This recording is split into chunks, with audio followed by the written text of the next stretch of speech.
Got numbers on my phone. It is June 19th, 2017, and this is The D by D podcast, which is probably be 6:20 by the time we're done with this. Happy 620, people. And we're going to actually call this one, instead of the PODCAST, we're going to call this one the PACCAST, the podcast, because I actually had the pleasure of viewing the film, and this man here hasn't. Unlike me, because I actually have a life. So, so anyway, but what we're gonna get at is there was a lot of scrutiny when the movie came out about the fact that it wasn't good. It wasn't a good film. It was garbage. It was trash. It was a terrible depiction, and it all depends on who you are and how you view it. Because what I saw out of it was, yeah, I understood the story. I knew everything that happened to him. So I get why some people, they were looking for something that wasn't there. Like, they're looking to find new information, and you're not going to get that from a mainstream film that actually brings out, you know, the story of what he did and made him who he was. You're trying to reach an audience that never knew who he was as a person. So it pretty much tells you the vibe story. You know, the story that's pretty much out there. You're not getting you're not getting anything you've never seen before. Well, I mean, yeah, right. It's kind of, but look, me and the wifey went. Shout out to Attila. And this is what it did. And this is what I want to say what it did. Like, a lot of people who watched him and viewed him understood him as being, you know, thug life, West Side, throwing it up in front of the camera. But real true fans like that followed him and understood his story actually seen it as being, you know, they knew how he got to where he was when he was throwing up Thug Life West Side. You know, right? So, but people who really didn't understand him, that's when he passed on, when he died, that's what was left. You know, that was the last thing he did. Like, people remember you for the first thing you do and the last thing you do. And that was the last thing he did. But when on the way home, I was at, you know, she told me, she says, look, you know, like, I actually like, you know, I got a true respect for him now. You know what I'm saying? And that's what the film was made to do. Like, that's what they were trying to, the point they were trying to get across is that he wasn't a thug. You know, like, he's not this hardcore gangster thug. Like, he had a message behind what he was doing, and he had a reason for it. And a lot of the things that he did, the mistakes that he made, was trial and error. And a lot of the stuff, he got caught up in the wrong situation because he put he was 25, dude. Think about being 25 years old. You know what I'm saying? Like, you know that you made a lot of mistakes. And that's, you know, he was caught up in so much, it was so hectic for him because of his real aggression that he put towards his beliefs, and he got caught up. I mean, that's the best way I can put it. Attila thought it was good. Attila? Yeah, he's I tell you, bro. I see him back there. Yeah, see you. We see you. We see you. Oh, yep. Ha ha, Eyez. Yeah, there he is. We see you. You know, it's a shame because this dude should be sitting next to us right now. Yeah. I'm gonna call you out on that, player. Where you at? Where's the podcast with Attila Eyez Castro? Got a chair right on the other side. Comment on that one, Playboy. Yeah, what you got to say about that? Yep. So, but that's what I got out of it. And I thought, from my view, I thought the film was good. I thought it was a good movie. But it didn't, you're not going to get any answers from what happened to him out of that movie. You know, and I probably want to dive into the conspiracies either. Right. And all the conspiracies, yeah. Look, you didn't see it, but I could tell you one thing that it doesn't actually say it, but it tells you that the whole Faith Evans thing was bullshit. That must have been why P. Diddy co-signed on it, because there was an article saying that P. Diddy co-signed the movie. Him and Suge Knight co-signed the movie. Well, this is the thing. There's a scene in the movie, and don't worry about it. There's no need. We'll get you on. There's a scene in the movie. We'll come to Picayune. Here you go. There's a scene in the movie that actually they go in the club. They walk into the club. And Faith was there, and they see Faith. It's basically like, portraying that night, what happened. They show Suge whisper in Pac's ear, okay? And that's that hint that tells you that it's all bullshit. Right. Because then he goes over there and hollers at her, like it was an order that was called down from his boss, is what it boils down to. So he went, and that's where they took the picture together, and they hung out. And it was probably a friendly conversation, Death Row leaked all that to the and media. then they just turned around and flipped it. And just because what they did was they made it look like Suge Knight was behind the whole East Coast West Coast war. Like he was creating that to bring revenue to the company and blow it up. Because if you think back, remember the Source Awards when Pac was in jail. If I'm not mistaken, I think he was in locked up when he actually blew, called out Puffy.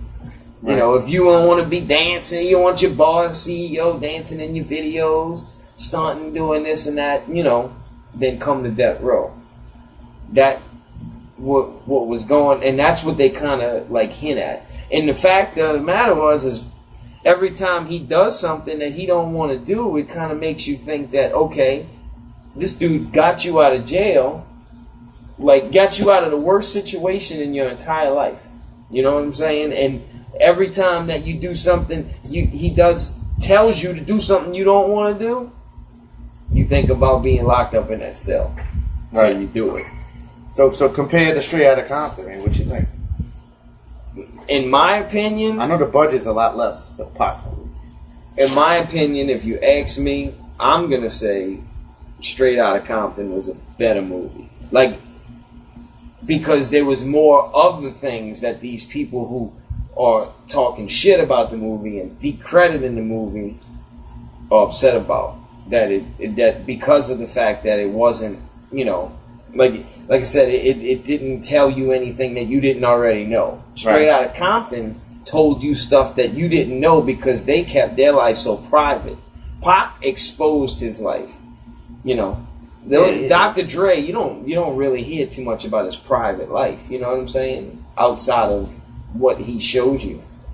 You didn't know. Most people didn't even know that he was married to Michelle A. They didn't even know that Michelle A was, the chick on Let's Play House. Right. You know what I'm saying? They didn't know who he was, who she was. And that's what it did. It got Michelle A a movie. Yeah, it got Michelle that movie, because she wasn't in the Straight Outta Compton movie. So, anyway, moving on. All right. How was your Father's Day, bro? It could have been better. By the way, happy belated Father's Day to everyone listening. Especially Ilmaz Castro, right? Shout out. You better stay. You stay where you at, player. We're done with your shout outs for the night. If you still here, comment and I'll say it. Alright, so anyway, but yeah, it was good. I had to grind out at night, so I couldn't spend the entire day with him.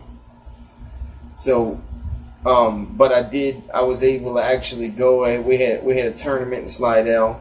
I was actually able to go to Slidell and coach a couple games, and my girls played the best defense I've ever seen them play all season. It was proof that they're actually learning. Lights out defense, 2 games. That madness defense. Oh, it was mad. It was madness and intense. It was intense, bro. Oh, it's intense now. We got a new song. Yeah. But for all in all, I was able to spend time with him. So yeah, as long as you're able to spend time with him, but you know damn well Father's Day isn't that special. It's as special as Mother's Day is. Definitely ain't that special to me because Father's Day always runs the same weekend as my wife's birthday.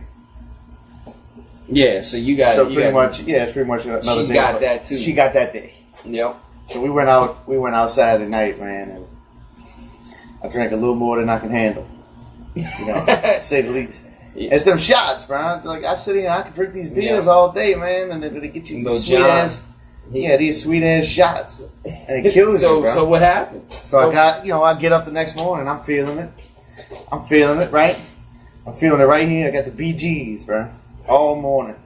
I feel like something's gonna come up. BGs. Bubble guts. The bubble guts. The bubble guts, bro. So bubble gutsies. So I gotta go get my son because everybody slept out. My son got a tournament game in the afternoon. So we kick. I'm waiting for it to come up before we leave. By the time of like 11, I gotta go. So it's time for me to get up and go get him. I gotta go pull money out of the bank. Oh, that feeling sucks too bad. And then I guess he got me, bro. You just want to put your head down. That's all you want to do. I pull up at the bank, bro, and all of it just comes up projectile style.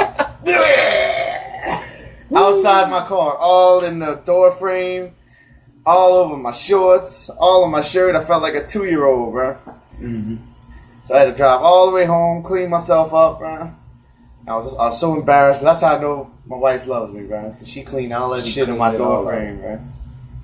That's love right there. That's how you know they give a fuck. That's how you know, guys. Right. She cleaned up your puke like you were a 2-year-old. You right. Can I one up you? Can I make this public? Hey, you bet me embarrass myself. All right.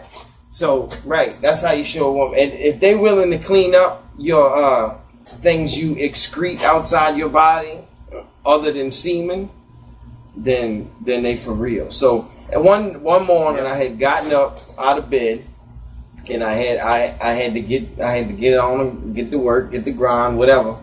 I was taking that morning number 2, right? Uh-oh. This is probably, I think this was like early 06, bro. So I get up and one of them took a nice mean number 2. I'm gonna be nice and I'm gonna call it a number 2. Took a shit. Took a number 2. Paul over here taking a shit. Toilet. I'm half asleep, and it didn't go down. Right? It didn't go down. Okay. So then I hit it again when I shouldn't have hit it because I'm in a hurry because I gotta get this shit down the toilet so I can leave, and I overflowed the toilet, bro, and that fucking shit went all over the bathroom. Oh man, this is your house? Well, this is an apartment we were staying in.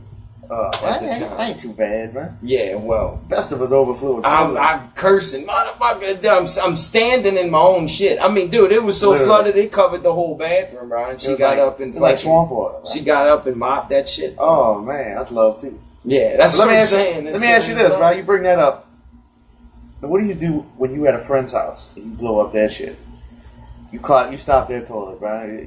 You come out and you try to fix it, or what? Clog their toilet. Well, I guess one thing I want to do is hit the flush button twice. What happened was I hit the flush button twice, bro. When you hit the flush button twice, and then you hit it again, it's like a volcano. It's just going to keep coming up, right? Eventually, it's going to, but it's not going to explode. It's just going to keep seeping. It's going to do it in slow motion, and there ain't nothing you can do to stop it. That's hard living right there. The true look, I grew up with a fucked up toilet in my house, bro. You know what I'm saying? Right. The best thing to do, and it works better than your damn flush button, is to fill a bucket up with water and pour that shit right there in the toilet, bro. And it'll flush better than, it'll flush like a jail toilet, bro. It's like, for real. Tila said, you say, hey, where's the plunger? And clean that shit up yourself. It's all good. It's all good. Me, I'd be like, I don't know who is in there. I'm coming, and I'm shitting in your toilet. I'm shitting in your toilet. So by the end of the summer, I'm coming to shit in your toilet. Higgins got the beer tonight, and I got work in the morning, so I gotta be a good boy. Yep. Sometimes it goes vice versa. He gets to drink, and I gotta chill. He gotta chill. So it's all good. Yep. We doing. But other than that, but we can get back to this Pac movie, bro, because I know you wanted to talk about it. Well, I mean, I don't think that there's much more of what you're saying outside of, like, I'm not going to learn anything new, and that's the one thing I feared about the movie. I kind of wanted to learn some new things. You're gonna get that outside when they start pushing these documentaries out. That's what I'm really. No, I'll be interested to see it just to actually relive that. I think that's why you like it, because it kind of helps you relive. Well, it does. But in like, you know how you were saying about the shot, the part where he got shot, you thought that was like the emotional part of the movie, right? Both times. That was the one thing I didn't like because I thought it was gonna be. There wasn't like there was, I don't know, it happened. Everything happened so fast in the movie that it doesn't give you time to be emotional about it. Yeah, like when he got shot at the end. It was so fast, like it was like boom, laid on the ground, eyes rolling back his head, credits roll. Everybody's walking out. That's how it felt. Like remember when Eazy-E died in Straight Outta Compton? Like you had to mourn. You had to actually spend time to mourn it because you had the guys come. Everybody was going in one at a time to visit him. You know, like Cube couldn't even bear to go in there to see him like that. Like that was. You know, it had time to sink in. Like it didn't even really sink in. You know, it wasn't. That movie wasn't for me and you. It was a good movie. It's good to see it. Everybody's got to see it, and you're gonna want it. You're gonna want to see it. I want to see it. You know, it's not that I don't want to see it. I just, you know, everything I told you a while back that I feared about it, it seems like it came to fruition. One of the things that did, like it kind of shows you in detail what happened and how he got framed in the rape charge. And that's probably, for me, that's the best part of the movie. Like, that was the one that kind of showed it, because it kind of shows you, like, what he was going through. Because everything you see is what he had to say in the heat of the moment and what the media said. And like it actually put you in that room, you know, and what happened that night and how he got set up. Right. And that was special. They show him going upstairs and smoking a cigarette with the bullet in his head, talking to Puffy and all that? No, it didn't go there. It kind of blacked him out. And then, you know, it didn't go there. But there's another story, there's another part in the movie that's special. Because they kind of show you the relationship that Biggie and Pac had. And what happened, like, when he was filming Above the Rim, they were, you know, is when they spent time together. Because they filmed it in New York. So he flew out to New York, he was spending time in New York, and Biggie was actually, you know, just kicking it with him on the set and, you know, doing what they do, whatever, and Biggie actually gave him a warning sign about the dude that he was kicking it with. That in the Biggie movie, they do the same thing. The guy Nigel, I think his name is. Yeah. And he was like a big dope dealer in New York, and he was hanging with Pac, you know, because like I guess he wanted to be around that environment, you know, be around the stardom, you know what I'm saying? And Biggie told him, you gotta watch this dude. He's, you know, shady basically. Right. It's like Biggie movie they do the same thing. I'm straight. Biggie movie they got showing Biggie telling Pac to watch him. He was like, who them dudes you hanging with? I remember that in the Biggie movie. They did say that. Yeah. They in a club or whatever. Like Biggie's warning Pac. Yeah. So they did. So that's an obvious thing that stood out, and it was probably. I think even Pac said in interviews that Big used to tell him that. Yeah, watch these cats because he's from New York. You know, like he knows the cat who you should and shouldn't fuck with. Now, judging from all the Pac interviews, it seems like that he was mad that Biggie couldn't stop him. Well, what in the Pac interview? What was talking about? I'm watching Attila now. It keeps that's his name. His name must be Nigel Attila. Yeah, see, the only problem with Attila, like the writing's real little, so I gotta lean over to see. It's all good. But you keep interacting. Keep kicking with it. But Nigel was his name was Nigel, but what I want to get at is that what they did was they set him up basically in the same cats that set him up for the rape charge is the same group of people that got him shot. Right. That's what they show in the movie.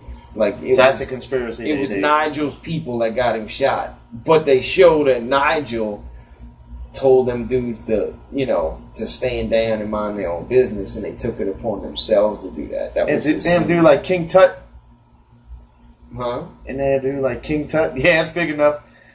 Yo, is that big enough for you? Yeah.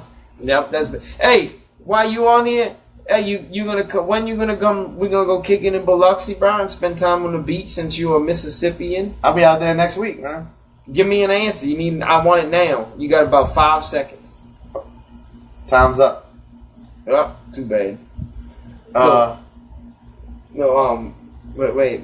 No, they had like a King Tut, one of the dudes at the, and then I don't know. I don't. Jimmy Henchman. Jimmy Henchman. They about Jimmy Henchman. Is anything about Jimmy Henchman? I don't think so. No.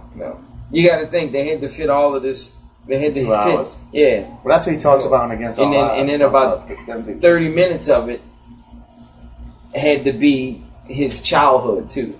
Right. You know, and it shows, and that was great too because they show like how he became a part of the revolution. No Ray Love. And what Matulu Shakur meant to him, and how he was his dad. You know, he raised him. Like he grew up sitting in the Black Panther meetings, you know, and then talking about the revolution. And his mother preached it. Like she raised him on it, you know. So he had that was it. His mom was set on it. But what's funny is what I get at is the jail, like after he got shot, and they showed a scene when he went and stood in front of the judge and told the judge, I don't know if you know about him telling the judge, you didn't look me in the eyes the whole time we, you know, holding this case, and during this trial. So I feel like justice hadn't been served. I read a book on it. I don't know if you ever knew about that. So what happened was that you can read. Yeah.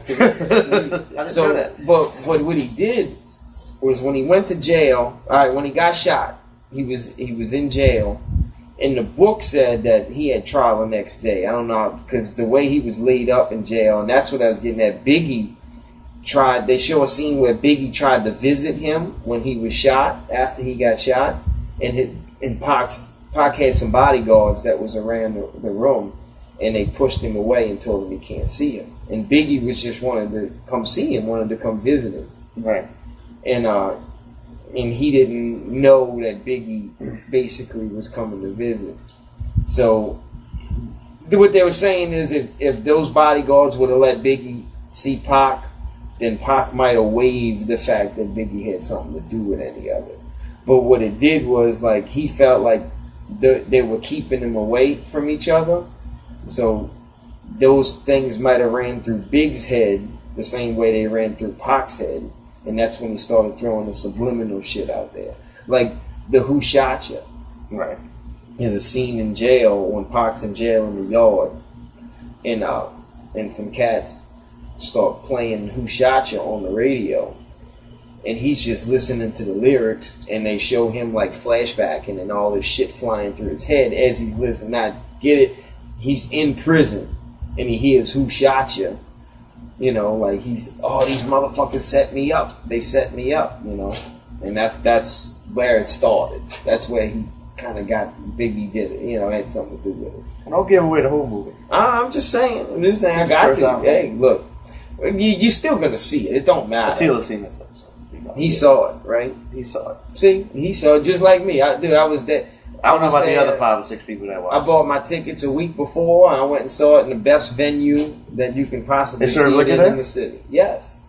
About food? Anybody been to... Yes. It's like a restaurant movie theater, bro. It's a canal place, huh? Yes. It's beautiful. It's a wonderful spot. That's where all the top-notch women's shopping places are. Basically is what it is. That's what I'm saying. You're dealing with a different class. Well, how about this NBA draft, bro? Let's plow ahead. Okay. You know anything about this NBA draft? No, I don't. But I did see the rumor about AD going to Boston. Or Boston's trying to make a move to make a trade. Well, Boston made a trade Saturday to get the number 3 pick. They traded their number 1 pick away to Philly and got a bunch of other picks from Philly, which could be turned into number 1 picks later on. Or they got a bunch of picks that are able to be number 1 pick. So, of course, they're going to have the rumors come out to say Boston's going to trade all these picks to the Pelicans and try to get AD out of town. And then they're going to go try to get Paul George, try to build a team like that. Yeah. But see, I don't know. And the reason, when I saw it yesterday, I wanted to tell you, but I got caught up. Yeah, today was the first day I saw it. but Boston rapper Slang, underground. Shout out to all the underground rappers out there. Big time Boston rapper Slang, obviously a Celtics fan, posted it on Twitter and Facebook, and I'm like, oh God, this cannot be true. Like, and he's looking at it from a Boston perspective. Yeah, he's like a fan. He's actually thinking that this can possibly happen, and I'm thinking that you don't know anything about what's going on in New Orleans. That's like giving away Drew Brees. You know what I'm saying? In his prime. In his prime, Not exactly. Yeah, Drew Brees now we look different. That's like, yeah. Give away Drew Brees in 08. Picking up Drew Brees. I mean, you got Drew Brees, and then you trade away what was one of the biggest free agents we picked up in that time. Let's say Darren Sproles, right? Because they go hand in hand, right? So that's like picking up Drew Brees, and then picking up Darren Sproles and then getting rid of Drew Brees months after you pick up Darren Sproles. Why not? Who's gonna get? And get a bunch of draft picks, but you don't know what's gonna happen with it. Exactly. They say they're gonna be good when they show up, but who knows what's gonna happen when they have to hit the court? This is NBA. It's a different ball game. Like, big names are really big names in the NBA for a reason. Yeah, there's only like 3 good draft picks every draft anyway. And big names don't show up on bad teams. No. So that's why they kind of get down. But you put anybody. You take away any of those superstars on Golden State, all right, get rid of them, and plug in any superstars on a bad team in the NBA, and you're still going to have the Golden State Warriors. You know what I'm saying? So that's the thing. But did you see the other rumors? That Slane would share this. That the Pelicans are going to make a run at Paul George. Paul George said he don't want to be in Indiana anymore. I heard that last season. Well, he's saying that now. He's saying he wants to play for the Lakers. But if you the Pelicans, do you make a run for him? You try to rent him for a year? You make a run, and then hopefully you can sell him in the idea of playing with AD and Cousins. A year, because this is the thing. You know, the Pelicans is not a year process. Like this, they're not going to win the NBA championship next year. No, but if you got Up Paul George, you're not going to the finals. And you got AD. No, but you're going to get. You got the second round. You got 3 big men. Basically, you got Paul George is a wing. He's a wing. Yeah, but they all can do the same thing. Well, no, Paul George can shoot threes, and but I know. AD can shoot threes too. Yeah. So can Boogie. Yeah, Boogie can shoot threes. That's what I'm saying. They almost the same animal. Like, you got 3 of the same animal. I'll tell you what. I don't think they need to re-sign Drew Holiday. He's on a max contract. Yeah, he's good, but I don't think he's great. So what do you do to replace him? Go find a cheaper version of him, man. That's not going to get you a trophy. Well, neither is Drew Holiday, AD, and Cousins all on max deals. Chris Paul, player. Chris Paul. You ain't going to get Chris Paul. Well, all right. So what if he did come? What if we do get Chris Paul? You think they can go to the finals with Chris Paul right now? No. The bench is terrible. Bench is not there. Not up to Paul. Yeah, you need a. So what do you need for the Pelicans to win the finals right now? You need Kevin Durant to change his mind about coming back to the Warriors next year. It's not going to happen. But all right. Let's eliminate the Golden State factor. What do you need for the Pelicans to even compete? Oh, they'll compete with what they got. They'll make playoffs. I mean, I'm talking about go 7 games with the in the West. Like with the Spurs? Right. Like second round with the Spurs, yeah, like they did a couple years ago? That's the best way you can put it. They get that dude Kyle Lowry out of Toronto somehow. He's a free agent. I don't know if they can afford him. They have to sign and trade Drew Holiday. This is all NBA nerd talk now. So, well, I know. They'd have to sign and trade Drew Holiday and open up that cap space, and they sign that dude Kyle Lowry because he's really good. So you think Kyle Lowry, Boogie Cousins, and AD is going to get you with a solid? No, you need a solid supporting. No, you said second round, 7-game series with the Spurs. It'll get you there. I know. I'm talking about West Finals. Well, you have a shot at getting into the West Finals and play Golden State. Right. That's what you got to get. If you can get to the Western Finals, that's how you get a chance to go to the finals. Go to the ship, baby. Right. But they have a long way to go. Like, it's not. That's a process, bro. Golden State. If Golden State don't make any moves, who they might lose? Draymond Green. I think They they ain't might lose lose. nobody. Nah, they ain't gonna lose nobody. So yeah, they gonna win it again next year. I I'll tell don't you what, see I like Cleveland. I like Draymond Green. He's been shitting on LeBron ever since. Dude, he's an animal. He reminds me of he's a Rodman player without the colors. And he's like 6'7", bro. And he guards centers, bro. And he shuts him down. Yeah, that's what I'm shuts saying. him down. That's who he reminds me of. He's gonna compliment any team.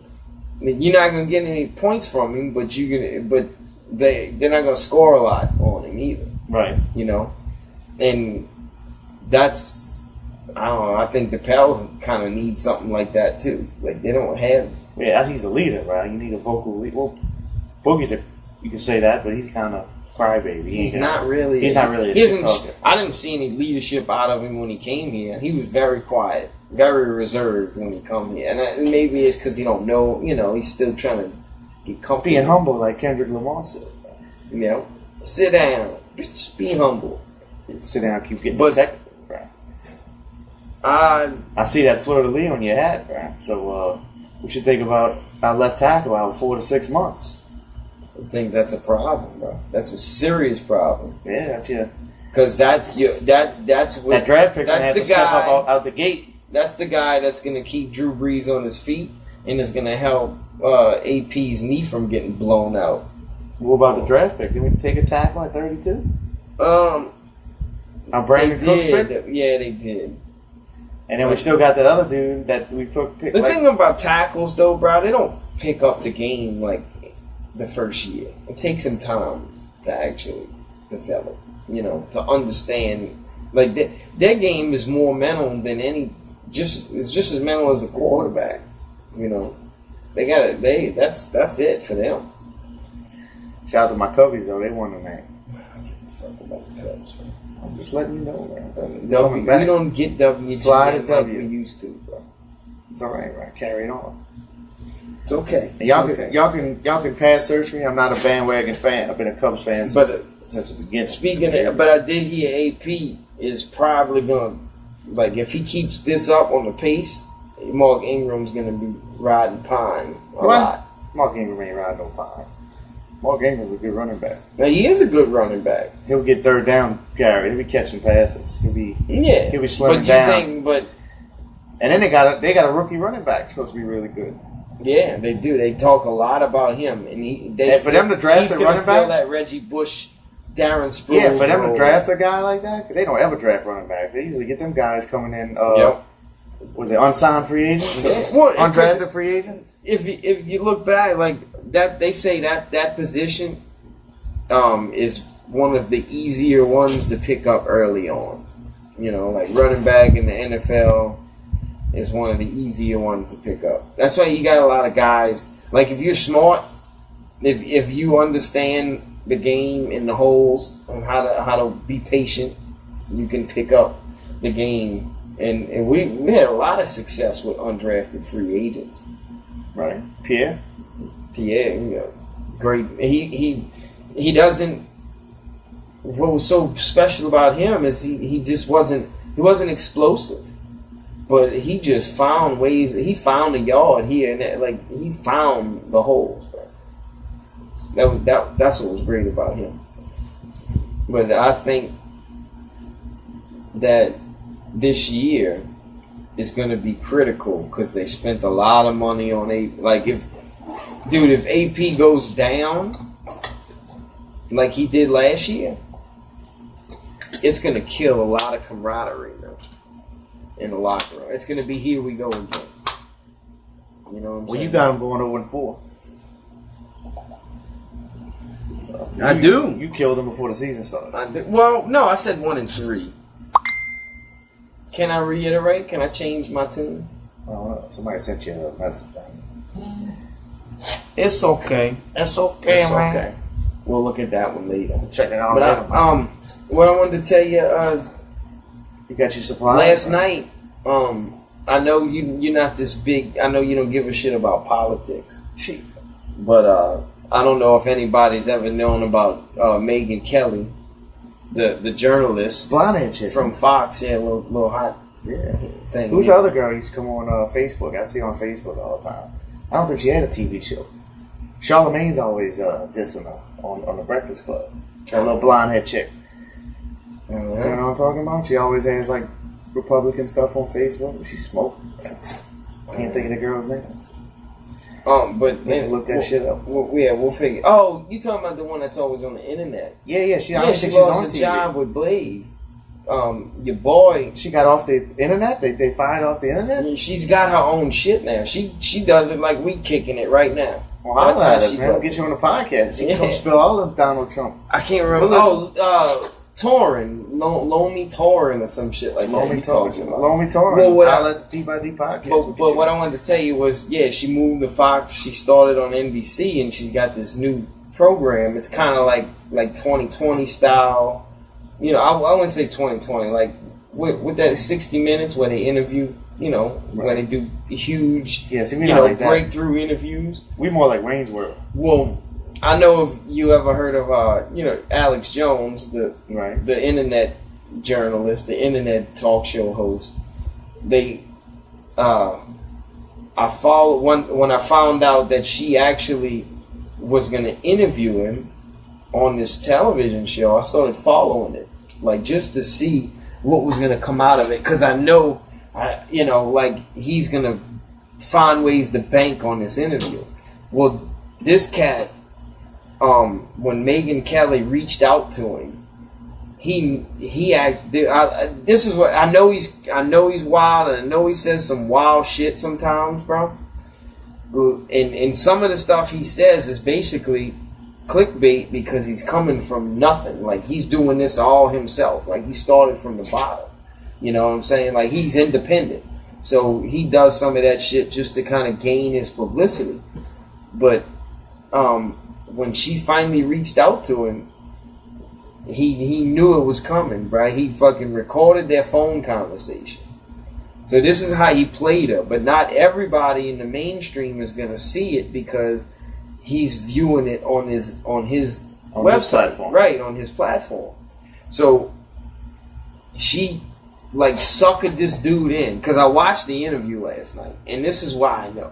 She suckered this dude in, and he knew what they were going to try to do to him, but she's like, oh, because he was dealing with a child support case in court, and that's how she got him. She tried to play him with compassion, like, oh, I know, I see that you're a real human being. People think you're such a, a bad guy, you're evil, but after I viewed your I started following your court case and seeing how you're a good daddy, like, there's a real good side of you. You know what I'm saying? So he accepted this interview. The pretty lady sweet talk. But he recorded everything that they did. The interview last night was about 11 minutes long, bro. And it shows you how they edit and crop and make the story and what they want it to be, right? They could take. He said, dude, they interviewed me for 4 hours. A 4-hour interview. They took 11 minutes of it, and it was such a terrible kind of interview. It was terrible because she would try to call him out because one of the things he did in the beginning, the Sandy Hook shoot, called it a conspiracy. That it was a false flag attack when it didn't happen. Shout out to Fats. Fats in the building. No, I'm just something he likes. So he called it a false flag attack, and a lot of people got offended by it because it got back to the parents, and then he changed his story after. Well, she kind of got him right there. She got him, but what he did, he tried to change his tune, and he's like, well, yeah, they worried about what I had to say, but these people don't give a shit about all the people being killed, all the innocent people being killed all across the world that America's murdering, and they don't, and that don't get any exposure, and that don't, whatever. She's like, yo, you're dodging the question, blah, blah, blah, blah. But, they basically cropped every answer. Every time they questioned him, it was a answer. So they made it look like he didn't know any, like he was lying about everything that he talked about. And then, dude, even Tom Brokaw came on this episode and had a segment because they're trying to get rid of the whole. What they're doing is they're trying to massacre independent news. Like me Fake and you news. can get on here right now. We can say anything we want to say. Fake news. Right, fake news. And they're trying to murk fake news is what they're trying to do. But they're trying to what they want to do is they want us to take everything that they say for face value, and they have the platform to do that at a mass level. So that was the whole point of getting him on there, was to actually try to discredit the fake news for what it is and say that he's the top of this mountain of fake news, and which is, to me, like, that's bullshit. And I know some of the things that he does is kind of outlandish, but there's a lot of truth behind some of the shit that he does. And I love him because he turns a lot of heads, bro. Like I like what he's doing because even if some of the shit he's saying is bullshit, it's funny to watch these compulsive liars that you see on mass television freak out. Did you go to Taco Bell, man? No, I didn't go to Taco Bell. She needs to calm down. Taco Taco Bell's coming. Let him get a few more beers in him. She's hungry today because I took her to the gym. I took her. Took her to the track, bro. I made her work out. Wait, hold on. You can't eat Taco Bell at 12 o'clock after you've been to the track. Yeah. Oh, I can do it. Look, yeah, you're in your 30s now, bro. Them pounds just sit here all night. Trust me. Look at me, bro. I'm walking proof. I know. I get it. I'm okay. I guess my metabolism is a little high. You know what I'm telling you? Speaking of that shit, bro, about age. I don't know. If you ever been to Walmart and you know how they had the blood pressure machine? Yeah.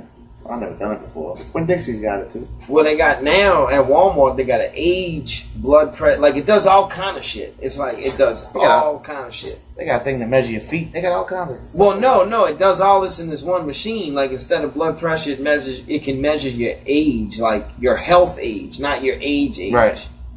What's your health? I don't know. They had it. Well, see, this is the thing. This is what I want to say. I'm gonna have to go do this again because I don't know. They had an old guy. I don't know if you had to like plug in your age when you did it. They had an old guy checking some vitals or whatever. He was on him, right? And then he got up, and I sat down right behind him, and then just hit continue and did the age test.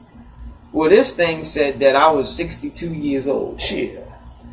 And I was 1 year older than my real age, which was 61. Compared to so how did this thing know this was my? I think that was his age. That's how old these young rappers think we are. I know. Well, it's okay though. They can think that hip hop is not a young man's game, people. It's music. I think I'm gonna call my next album "Get Off My Porch." Get off my lawn. There you go. Get off my lawn. Get off my lawn. And then you got to do a trap style. Get off. Get off my lawn. So. Besides that, but I wanted to let you know. I'm gonna let you know, right here. Not you and you. But Soul Tribe, his album is complete. Everything is gonna be coming. It's coming. Like we're about to start pushing the promo. We're getting ready for the video shoot, and it's gonna be something special. And I know. The world loves their videos, bro. They're ready for their clickbait. They're ready for their videos. It's coming. They don't want to hear audio. They want to hear video. And the video is being shot. I see you. I see you. Come and get it. Come and get it. Hey, you coming to the video?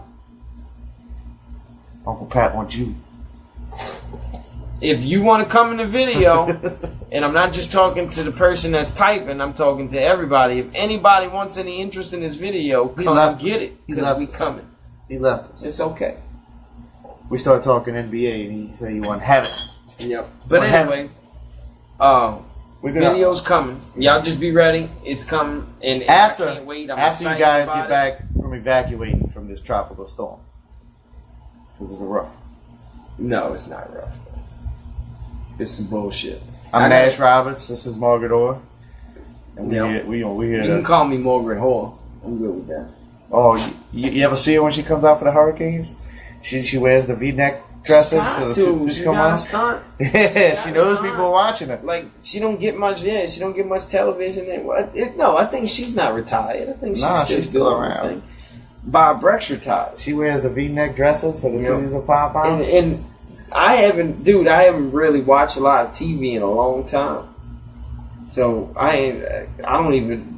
Usually people like jumping on the news right now to see it. I haven't seen one true Fox or WDSU, CBS weather report. It's fake news. It's fake. The weather, tropical storms, it's fake news. Nah, the one thing they don't lie about. At least they don't lie about the weather, but they always. But they say they don't tell the truth either. Say there's no climate change either. They have no idea. Well, we don't fucking know about that bullshit. I don't know. I don't know. It's hot every summer. But I think this storm, people, just calm down.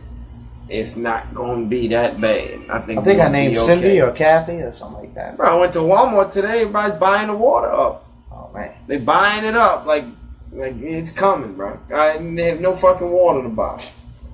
And I wasn't looking to buy water at the store. I was just looking for a case of water, bro. Ended with a case of beer. Yep, ended up with that. At least I got that. Now you're going to get a case of beer. After your case of beer. Well, what they're saying about the storm, what it's gonna start hitting. It's gonna be a rainmaker about Wednesday or something. It's gonna be a rain event. Yeah, which is good, dude. I tell you what, when we get those storms where they don't really hit us, where they just kind of come on the outside, get cool weather. Oh, it's beautiful. It's beautiful. Get nice cool weather, man. It's great. Like and I feel bad for the people that actually get the hits. You know, like, and you know what's funny about hurricanes, bro? It's like nobody. That's the one thing where you can hope. I hope it don't come here. I don't want you to get hit, but I hope it don't come here. Yeah, yeah. Like everybody's wishing anywhere, some death on the next person. Yeah, like everybody's wishing. Pascagoula get hit. Exactly. Everybody wants it to happen to somebody else. Like Lake Charles. Better you than me kind of attitude. But but everybody accepts that. You know, it's okay because it's alright. Because I feel your pain. I don't want that because they know it's not in our control. What's the worst that can happen? We lose light for a day or two. Buy you some beer. Play you some cards. Hurricane parties. Maybe, maybe get you people off the phone all the time. Well, they ain't gonna have because if the tower gets or you can use your data and you can listen to the podcast. We got 20 of them now, people. So this is 20. This is number the 20, actual right? 20. This is number 20. Hey, 20. Hey, that's a goal. We actually reached the goal of 20 podcasts, and our listeners are coming up. I see y'all. Yep. And the things are going. We're gonna go video. It's so beautiful. Like I gotta start hitting the elliptical a little more if we're gonna keep doing these videos. Yeah. I'm ready to, especially with shooting the videos. Dude, I'm so excited about this video, bro. Like, I can't wait. I cannot wait. We gotta write a script. So, no, script ain't shit. It ain't shit. Like that's video. You open up a can of worms when you say we shoot videos. Like that's a whole new encyclopedia. I don't want it to be, stunting in front of a block. Everybody standing in front of nice cars. I want to be creative when we do it, and then, or walking around with meat cleavers. Remember that shit? Oh Lord. Yeah, nah. I mean, even if it can be simple, it still should be some kind of artistic. I always say whenever I say autistic, I always think I'm saying autistic. Well, that's because you're from down the road and you don't enunciate your R's. It's not my fault, bro. No, you it's leños. Yeah, autistic, like what's funny, it asks me to say youth. Youths? I said it, I actually said it right. Youth. I did it. Youth. 2 youths. But if I say it in the sentence, like real fast, yeah. Right, he's just. You never seen My Cousin Vinny? Oh, I know. That's what I'm saying. That's where I kind of got it from. But and that's what people say. Like when you're out of town, you either from New Orleans or you're from New York or Boston. It's one of the two. I'm from Boston. I went to Harvard. So yeah, well, Boston is. I'd like to go to. I want to check it out. I can't imagine a city smaller than New Orleans. Like size wise? Yeah, like you can walk everywhere in Boston. Because they say New Orleans is such a small city. Yeah, but it's spread out. It's spread out, yeah, but it's still small. Like everything's 10 minutes away. Yeah, but really, New Orleans is close. Like, if you want to walk from uptown to Quarter, I guess you can walk up St. Charles. Yeah. No doubt. You can definitely walk from one side of the town to the next. Yeah, you couldn't walk from the Boston Garden to Fenway. That's a killer walk there. Boston Garden to Fenway. Yeah. So Boston you point out like bigger. You know where it is. I'm just saying. So Boston Garden's in the north part, and Fenway is in the south.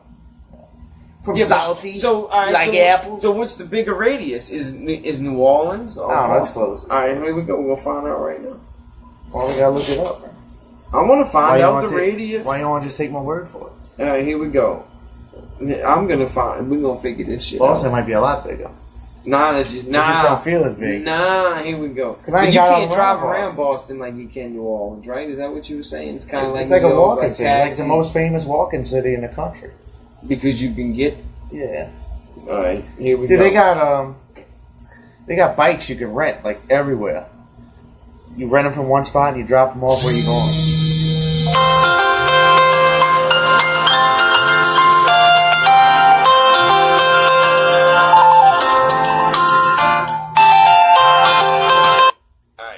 Video going. Yeah. All right, radius. All our listeners are gonna get that.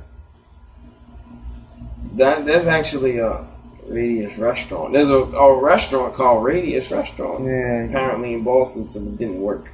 I don't worry about it. But I don't know. We got to figure that out. I want to know. We'll come back because I can't imagine a big city like that being like New Orleans. To me, seems like the smallest city because everything's right there. You okay? I'm okay.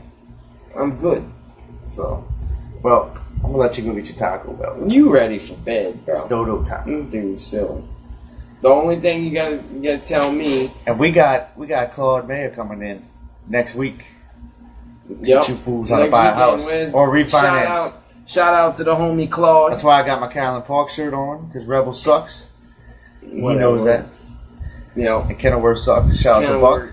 Yeah. The only difference between Kenilworth and Callan Park right now is that you can actually evacuate to Kenilworth and be okay. Yeah. Because I got all the mosquitoes up here. Will y'all take it easy? This light looks like I got two black eyes, but I feel like Rocky and Rocky too. Hey, all right, so when he's filming a commercial, we got just before we go, we got the YouTube channel. All right, the Higgnz YouTube channel, and I just want to let y'all know that it's when you search, it's Higgnz. Okay, Higgnz. The CPC album's on there. The Caucasian album's on there. All right, and we have new records coming out. It's pretty soon. The MMIX 2009 record will be on there. We also, if you want, we have the D by D podcast page on Facebook. We have our personal pages.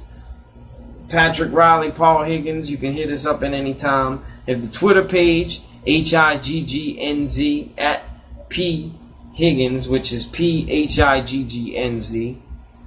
Yeah. This podcast right now is available on the PJ Mac page on SoundCloud. www.soundcloud.com. Cheer. Okay, PJ Mac. Just click the link when I share. You go to SoundCloud, you search PJ Mac, PJ space MAC, and you'll get the entire every podcast we've ever done. 20 of them. Facebook, we have a PJ Mac page, PJ/Mac page. Okay, and then we also have the artist page, Higgnz, HIGGNZ. So you guys go check out that. Write that shit down. It's be honest with you guys. A lot of the stuff that's on this, yes, it's outdated stuff, but it's just there to archive our old records because the new records are coming. All the new info is coming. And if you got records, anybody I want to send to us, you got another page you can start on YouTube. And being independent, it's such a great thing to have the internet. What you calling the page that you're gonna share for? What you calling the page for the other artists that want to share their stuff? Oh yes. Well, no, we have no, that's not there yet. But we have a playlist on the Higgnz page, the HIGGNZ YouTube page, Higgnz.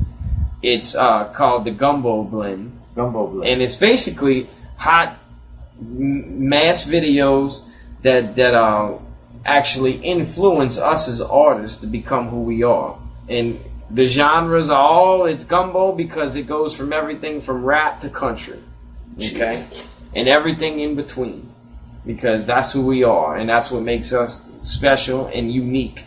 Unlike any other, you know, that's what makes that's where we from. The parish, you never know what you're going to run into. You got a little bit of everything down here. And that's who we are. So, y'all have a blessed night. And shout out to Attila for shouting out to us. Yeah. Okay? Keeping us on our toes. We will see you guys next weekend. Or this weekend coming. This weekend.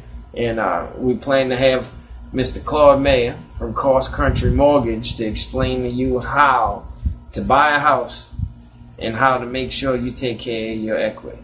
And how Rebel managed to deal with all the losses every season. Whatever.